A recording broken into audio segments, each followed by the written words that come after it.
السلام علیکم ورحمۃ اللہ وبرکاتہ۔ رمضان کا مہینہ جو ہم سے بس کچھ ہی دوری پر ہے اور ہمیں جلد ہی نصیب ہوگا انشاءاللہ۔ رمضان کی تیاریاں اور رمضان کے روزے، ان سب کے بارے میں ہمیں پہلے سے تیاری کرنی چاہیے، اور ہر چیز کے بارے میں جو رمضان سے ریلیٹڈ ہے اس کے بارے میں ہمیں علم ہونا چاہیے کہ روزے کے ایک فرائض کیا ہیں، روزہ کن چیزوں سے ٹوٹ جاتا ہے، روزہ کن چیزوں سے نہیں ٹوٹتا۔ آج ہم انشاءاللہ تعالیٰ اس ویڈیو میں بتائیں گے کہ روزہ کن چیزوں سے نہیں ٹوٹتا اور کن چیزوں سے ٹوٹتا ہے۔ تو پہلے ہم ان کا ذکر کریں گے جو کہ متھ بنی ہوئی ہے، جو کہ لوگ سمجھتے ہیں کہ اب یہ ہو گیا تو روزہ ٹوٹ گیا، اور کافی لوگوں کو نہیں پتہ ہوتا کہ روزہ کن چیزوں سے ٹوٹ جاتا ہے اور کن چیزوں سے نہیں ٹوٹتا۔ تو انشاءاللہ تعالیٰ یہ ویڈیو دیکھنے کے بعد آپ کو یہ پتہ لگ جائے گا، یہ باور ہو جائے گا کہ روزہ کن چیزوں سے ٹوٹتا ہے اور کن چیزوں سے نہیں ٹوٹتا۔ پہلے ہم ان چیزوں کا ذکر کریں گے جن سے روزہ نہیں ٹوٹتا۔ تو ان میں سب سے پہلے آ جاتا ہے بھول کر کچھ کھا پی لینا۔ روزے دار اگر بھول کر کچھ کھا پی لے تو اس کا روزہ نہیں ٹوٹتا۔ اگر روزے کی حالت میں بھول کر کچھ کھا پی لیں تو روزہ نہیں ٹوٹتا، چاہے یہ کھانا پینا کم مقدار میں ہو یا زیادہ میں، کیونکہ بخاری و مسلم اور دیگر کتب میں جو احادیث کی کتابیں ہیں اس میں ارشاد نبی صلی اللہ علیہ وآلہ وسلم ہے، جس شخص نے روزے کی حالت میں بھول کر کچھ کھا پی لیا اسے اپنا روزہ پورا کرنا چاہیے، کیونکہ اسے اللہ تعالیٰ نے کھلایا اور پلایا ہے۔ ارشاد نبی صلی اللہ علیہ وآلہ وسلم ہے، اس پر قضا ہے نہ کفارہ ہے، یعنی اگر کوئی بھول کر کچھ کھا پی لے روزے کی حالت میں تو اس پر نہ ہی کوئی کفارہ آتا ہے اور نہ ہی اس پر کوئی قصر ہے، یعنی بعد میں بھی وہ روزہ نہیں رکھنا۔ وہ اللہ تعالیٰ نے اس کو کھلایا ہے اور وہ اس کو پورا کرے، وہ اس کا روزہ ہی ہوگا۔ ایک دفعہ جب میں کالج پڑھتی تھی تو میرے ایک ٹیچر نے مجھے بتایا کہ جب اسی طرح میں پڑھا کے جب گھر گیا تو میرا روزہ تھا، تو ایک عادت بنی ہوتی ہے نا، تو ایک فریج کھولی، جیسا کہ ہم سب کی فریج میں جوسز پڑے ہوتے ہیں تو اس طرح ہی فروٹین کا جوس پڑا ہوا تھا بڑا ڈبہ، تو وہ کہتے ہیں کہ میں نے نکالا اور نکال کر میں نے پینا شروع کر دیا۔ جب میں پی رہا مجھے خیال ہی نہیں رہا کہ یہ آج تو میرا روزہ ہے، پیاس ہی اس قدر لگی ہوئی تھی۔ تو کہتے ہیں کہ پیچھے میرے والد صاحب کھڑے ہوئے تھے اور وہ مجھے دیکھ رہے تھے، انہوں نے مجھے روکا نہیں، اور جب میں نے پی لیا، پینے کے بعد میں جب اندر فریج کے اندر وہ جوس رکھ رہا تو مجھے کہتے ہیں کہ زین العابدین بیٹا آج تو آپ کا روزہ تھا نا، کہتے ہیں زین العابدین بیٹا آج تو آپ کا روزہ تھا نا۔ تو میں نے کہا میں تو بھول گیا، تو کیا میرا روزہ ہے اب؟ تو انہوں نے کہا جی بالکل، یہ اللہ تعالیٰ نے آپ کو پلایا ہے تو آپ کا روزہ ہے، آپ اسے شام تک نبھائیں اور پورا کریں۔ تو اس طرح اگر کچھ بھول کر کھا پی لیتے ہیں تو اس سے روزہ نہیں ٹوٹتا، لیکن بھول کر، یہ نہیں کہ جان بوجھ کر آپ کھائیں اور سوچیں کہ میں بھول گیا، نہیں، نیت۔ اب پہلے اگر ہم بات کریں اسلام میں، ہمارے دین میں، تو تمام عمل کا دارومدار نیت پر ہے، تو اللہ تعالیٰ ہماری نیتوں سے واقف ہے، تو ریئل میں بھولے تو ہی ہوتا ہے، یہ نہیں کہ آپ نہیں بھولے اور ایسے آپ نے کہہ دیا کہ میں بھول گیا ہوں۔ اللہ تعالیٰ ہماری نیتوں سے واقف ہے۔ دوسری بات، نہانا۔ کافی لوگوں کے اندر مت ہے کہ نہانے سے روزہ ٹوٹ جاتا ہے۔ روزے کی حالت میں نہانے یا سر پر پانی ڈالنے سے بھی روزے پر کوئی اثر نہیں پڑتا۔ سنن ابی داؤد، نسائی، موطا مالک میں حضرت ابو بکر بن عبد الرحمن کسی صحابی سے روایت بیان کرتے ہیں، میں نے نبی مکرم صلی اللہ علیہ وسلم کو روزے کی حالت میں گرمی یا پیاس کی وجہ سے سر پر پانی ڈالتے دیکھا ہے۔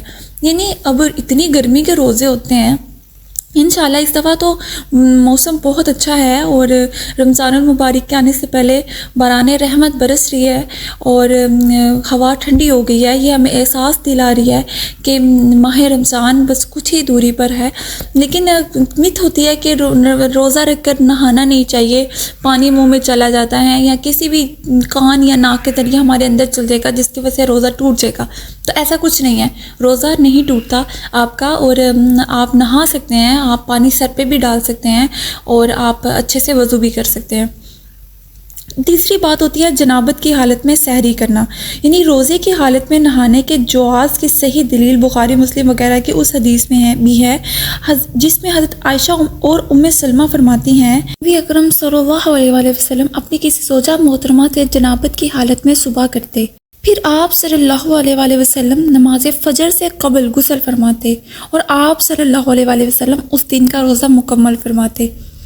اس حدیث سے جہاں روزے دار کے غسل کا جواز معلوم ہوا، وہیں یہ بھی معلوم ہوا کہ اگر کسی پر غسل واجب ہو اور سحری کا وقت ہو جائے تو وہ غسل کے بغیر سحری کھا سکتا ہے، صرف استنجا طہارت کر لے اور سحری کھا کر غسل کر لے تاکہ نماز فجر میں شامل ہو سکے۔ اس طرح بھی اس کے روزے پر کسی قسم کا کوئی اثر نہیں پڑے گا، کیونکہ یہ خود بخاری و مسلم میں نبی اکرم صلی اللہ علیہ وآلہ وسلم کے عمل سے ثابت ہے۔ چوتھی بات آتی ہے احتلام۔ علامہ ابن رشد فرماتے ہیں اگر روزے دار کو دن کے وقت سونے میں احتلام یعنی بدخوابی ہو جائے تو اس سے روزہ نہیں ٹوٹتا۔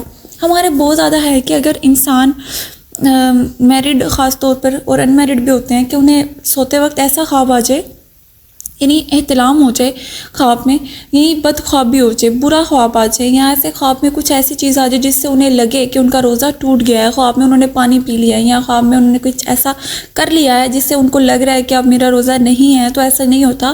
بدخوابی کی وجہ سے آپ کا روزہ نہیں ٹوٹتا، آپ کا روزہ ہوتا ہے تو آپ کو وہ روزہ پورا کرنا چاہیے۔ آگے ہوتا ہے پانچویں بات ہوتی ہے بوسہ لینا یا بغل گیری کرنا، یعنی ہگ کرنا۔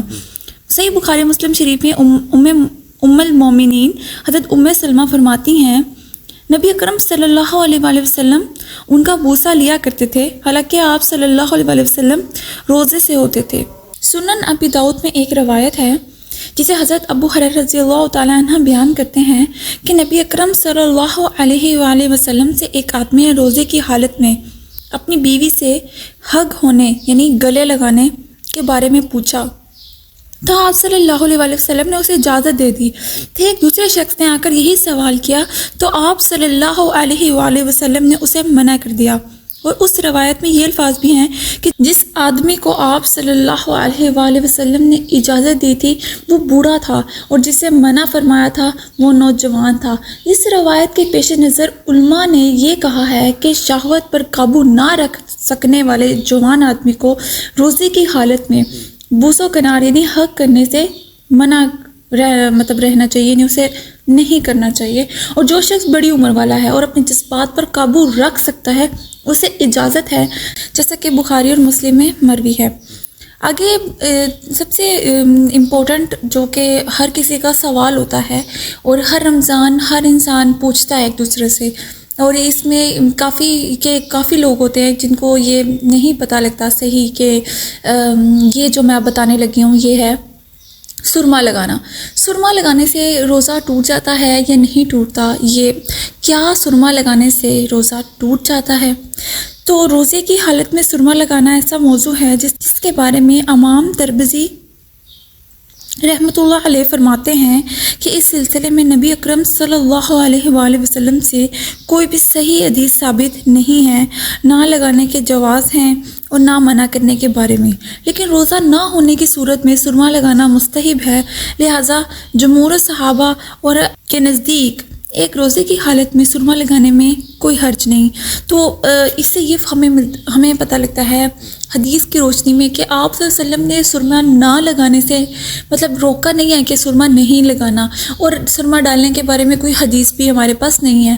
تو یہ کوئی ہے نہیں کہ روزہ ٹوٹتا نہیں ہے، لیکن ہمیں چاہیے کہ ہم روزہ رکھنے سے پہلے یعنی سحری میں سرما لگا لیں آنکھوں میں، اور روزے میں سرما نہ لگائیں۔ لیکن اگر ہم نے سرما لگا لیا آنکھوں میں، بھول کر لگا لیا، یا ویسے ہمیں ضرورت ہے ہم سرما لگا رہے ہیں، یا آنکھوں میں درد ہے یا کچھ بھی تو ہم نے سرما لگا لیا ہے، تو اس سے ہمارا روزہ نہیں ٹوٹتا، ہمیں اپنا روزہ پورا کرنا چاہیے۔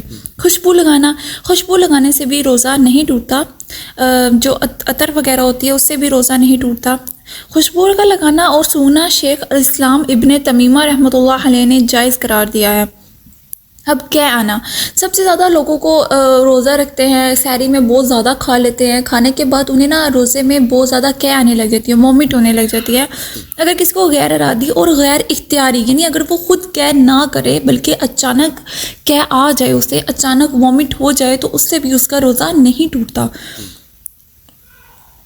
اگر کوئی روزہ دار قصد یعنی ارادے سے خود کیا کرے تو اس کا روزہ ٹوٹ جاتا ہے. یعنی اگر اس نے کچھ ایسا کھا لیا تھا سحری میں جو اس کو یاد آیا کہ ہاں وہ تو ٹھیک نہیں تھا یا اس طرح یہ جان بوجھ کر وہ کیا کرتا ہے, اس سے اس کا روزہ ٹوٹ جاتا ہے. اس پر اس کی قضا بھی ہے اور قصر بھی ہے.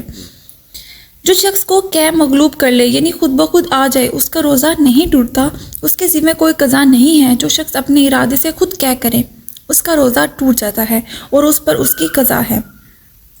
ٹیکا لگوانا, بہت سے لوگ بیمار ہوتے ہیں رمضان المبارک کے مہینے میں اور روزہ رکھ لیتے ہیں جس کی وجہ سے ان کا بی پی لیول بہت زیادہ لو ہو جاتا ہے یا انہیں میڈیسن لینا جانا پڑتی ہے. یا کچھ ایسے ڈاکٹر ہوتے ہیں جو کہ صرف دن کے ٹائم بیٹھتے ہیں, رات کے ٹائم افطاری کے بعد نہیں بیٹھتے. تو ان سے جب وہ میڈیسن لینے جاتے ہیں یا انہیں انجیکشن لگ جاتا ہے یعنی انجیکشن لگوانے جاتے ہیں تو کیا ٹیکا لگوانے سے روزہ ٹوٹ جاتا ہے کیونکہ کوئی چیز ہم اپنی باڈی کے اندر لے کے جا رہے ہیں؟ تو بہت سے لوگوں کی مت ہے کہ ٹیکا لگوانے سے روزہ ٹوٹ جاتا ہے, لیکن ایسا نہیں ہے. اس سلسلے میں ایک چیز ٹیکا لگوانا بھی ہے چونکہ یہ ایک نیا مسئلہ ہے. تو شیخ ابن باز رحمۃ اللہ نے لکھا ہے وہ امور جن سے روزہ فاسد نہیں ہوتا ان میں سے ہی تھوڑا سا خون نکلتا ہے یا نکلوانا اور وہ ٹیکا لگوانا ہے جو غذائی نہ ہو, اگرچہ اس کا بھی رات تک مؤخر کر دینا ہی اولا اور زیادہ کرین احتیاط ہے. وہ کہتے ہیں کہ اگر جو ہم ٹیکا لگواتے ہیں یعنی انجیکشن لگواتے ہیں, اگر ہم نے لگوانا مجبوری ہے تو لگوا لیں, اس سے آپ کا روزہ نہیں ٹوٹے گا. لیکن آپ یہی اپنے رکھیں, پریورٹی یہی رکھیں کہ آپ افطاری کے بعد ہی ٹیکا لگوائیں گے, افطاری سے پہلے ٹیکا نہیں لگوائیں گے. تو ان کاموں سے جہاں بہت سے میں نے آپ کو جو کام بتائے ہیں ان کاموں سے روزہ نہیں ٹوٹتا اور بہت سے لوگوں کے پاس اس کے سوالات ہوتے ہیں. تو میری نیکسٹ ویڈیو میں انشاءاللہ تعالیٰ میں آپ کو بتاؤں گی کہ کن کن چیزوں سے روزہ ٹوٹ جاتا ہے. اور میرے چینل کو سبسکرائب کریں, لائک کریں اور آگے شیئر کریں تاکہ اللہ کا پیغام دوسروں تک بھی پہنچ سکیں. اور اسی کے ساتھ ہم اپنی ویڈیو ختم کرتے ہیں. السلام علیکم ورحمۃ اللہ وبرکاتہ. الله يا الله عبدك يلبي نداك.